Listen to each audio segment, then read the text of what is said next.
All right, ladies and gentlemen, we have with us today Mayor Jonathan McCollar from the City of Statesboro. And Mayor McCollar took office in January 2018. His focus has been on addressing some of the city's issues and progressing the city for the next year and coming years. And one of the big things that he's been focused on is working on city streets, looking to bring public transportation to the city of Statesboro, and also addressing issues of equity and city employee pay. And so, Mayor McCollar, we just want to thank you for taking some time out of your schedule to join us today, and welcome to our leadership chat. Thank you. I really appreciate the invitation, and I'm excited about the conversation. Yeah, we're glad to have you with us, and I'm going to jump into our first question. Tell us briefly about your professional background before becoming mayor of Statesboro, Georgia. Well, I think my professional background is one of two tales. I was one of those students that took the scenic route to graduation from college. And so in the midst of that, one portion of my professional career, I was actually in the medical field. I served as an ophthalmic assistant for Dr. Elroy Dixon down in Albany, Georgia. And it was during that experience that I realized that I loved helping people, but I wanted to help them in another capacity. So I decided to transfer back to Statesboro's campus for Georgia Southern University. And I finished up my degree there. And then upon graduation, I started working with this company called Educational Services of America. It's currently not that same company now. It's changed the title. But when I was there, it was the largest alternative education company in the world. And so while I was there, I served as a senior operations manager. And I had the opportunity to work with young people. And it was in that capacity that I realized that if there's any ills that a community is going to have, it's going to manifest itself in its most vulnerable population, and that's usually youth in at-risk situations. And so while I was in that capacity, I saw a lot of the things that young people were going through. And so as a result, my passion began, how do I help more people? And so from leaving there and cutting my teeth in organizational operations, I left there and went to Goodwill Industries, where I learned the lobbying and advocacy side of the business. And then from Goodwill Industries, I went to the American Cancer Society, where I learned the fundraising apparatus of it. And then after the American Cancer Society, I had a short stay over at East Georgia in a part-time capacity. While my main focus was running a business that me and my family owned. And then from there, I resigned from East Georgia and went to North Carolina, where I worked on a presidential campaign. And then when I returned from there, I secured a position that I'm currently in with Georgia Southern University. Wow, that's a very impressive resume that you have there with various background information, lots of different roles that you've had. Yeah. So I think most everybody is familiar with the title of mayor, but not Yes. many people know what goes into that work. So would you share with us about the work that you do in the role of mayor for Statesboro? Well, it's a role that you take on 24 hours, 7 days a week, 365 days of the year. You never stop being the mayor. In my capacity, I am the chief elected administrator for the city of Statesboro. I am the chief policy advocate for the city of Statesboro, and I'm the chief defender of the city of Statesboro. And so my work falls in those three primary areas. And one of the key things that I believe that any form of leadership has to do is supply a vision.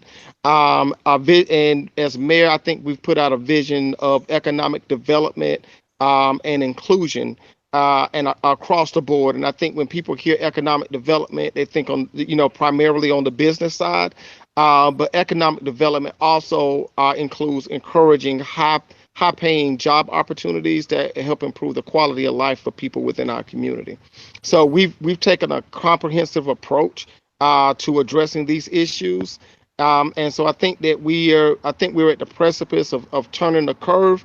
But I think COVID-19 has kind of gotten us all a little bit refocused on some things that we really think can really strengthen us long term.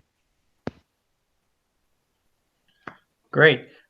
In your political career, I'm sure there have been moments when not everyone was pleased with your decisions, or where maybe there were disagreements, maybe with council members on the best path forward. Hmm. What suggestions do you have for leaders and how they can lead through such situations?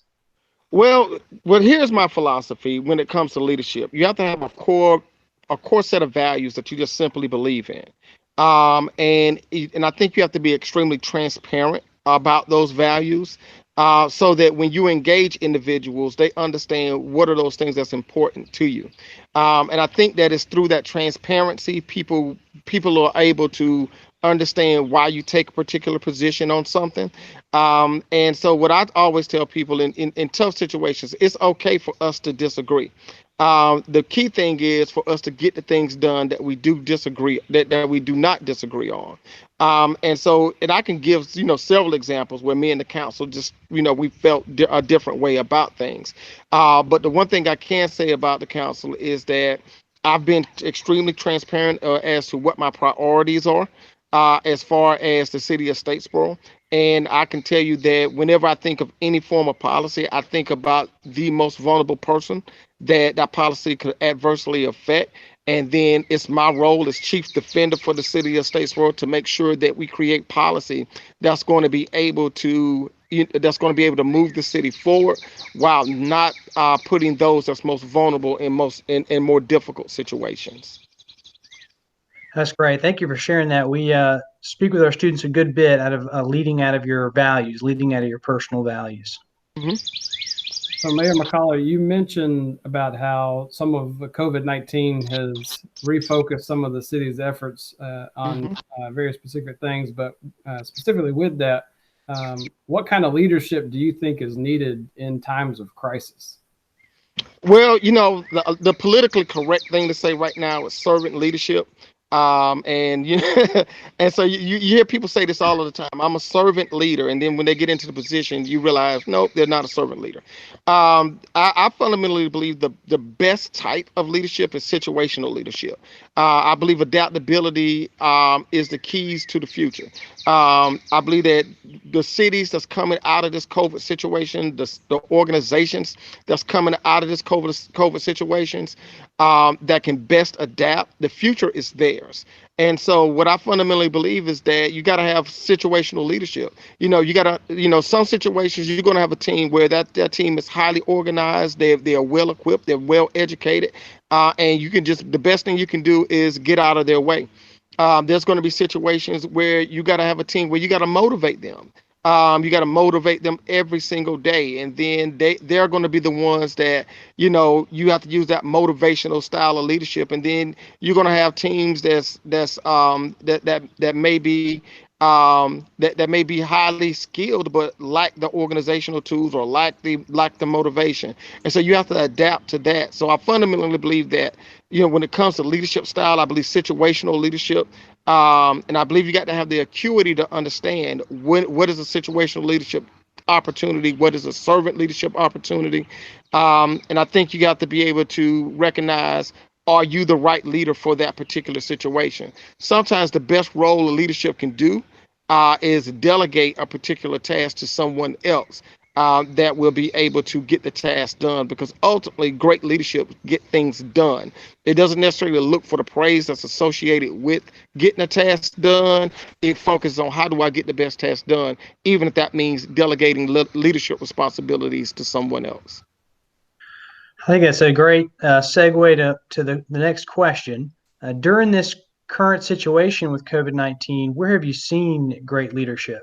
The person that stood out as a true leader during this time period is the governor of New York, Cuomo. He's been extremely transparent.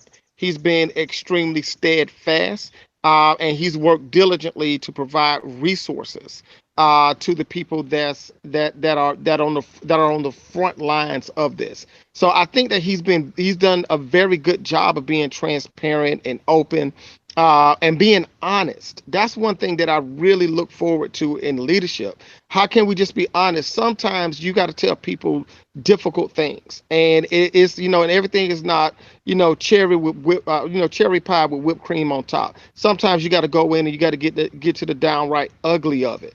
And so I think that that's what good leadership does. Good leadership has the ability to say, you know what, this is a tough situation.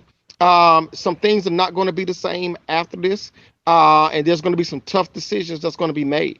And I think that that's what good leadership has to do, And I can speak here, even prior to COVID-19, one of the biggest issues. Well, it wasn't even a big issue for me. It was a no-brainer, but it was made a big issue, which was the black tax.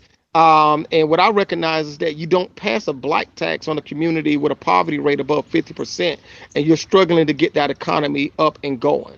And now in hindsight, thank God we didn't do it, because now we're dealing with COVID-19. And so we're trying to figure out, how do we save the economy here all together?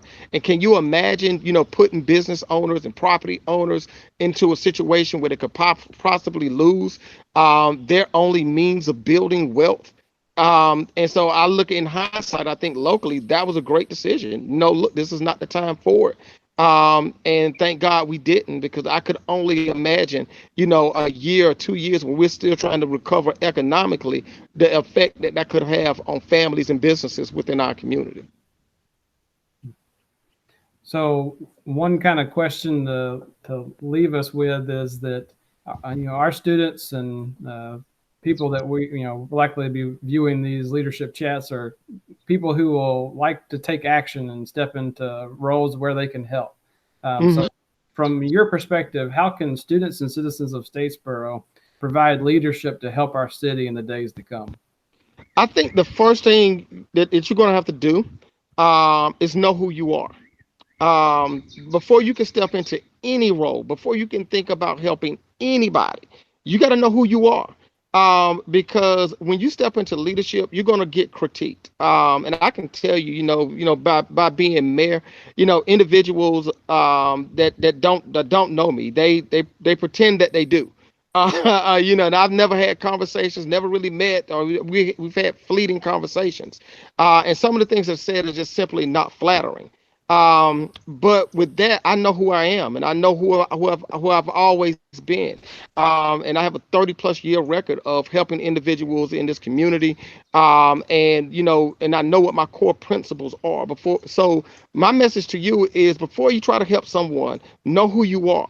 Because when you step into that leadership role, you immediately become a target. And when you get that target on your back, what you're going to have to learn is that you cannot major on the minor. You're going to have to stay focused on the task at hand and continue to move forward. But at the same time, you got to leave room on the bus for individuals that were not there in the beginning, for them to join you along that path. And what you have to recognize is that once you know who you are, you're going to become a better leader in that. And being a leader means being the one that's willing to make the sacrifice to get those tasks done, so that the greater good can be accomplished. That's what I believe true leadership is. Well, Mayor McCollar, I thank you for taking some time out of your schedule to speak to our students and to the Georgia Southern community on your thoughts on leadership, and really appreciate some of the points that you've made on, kind of leading from values and making sure that everybody knows what those values are, so that the path is clear on where you're going. I really appreciate you taking that time, and thank you very much. Absolutely. And I appreciate the opportunity. If you guys need me, just let me know. Thank you, and take care. All right. You guys take care. Have a good one.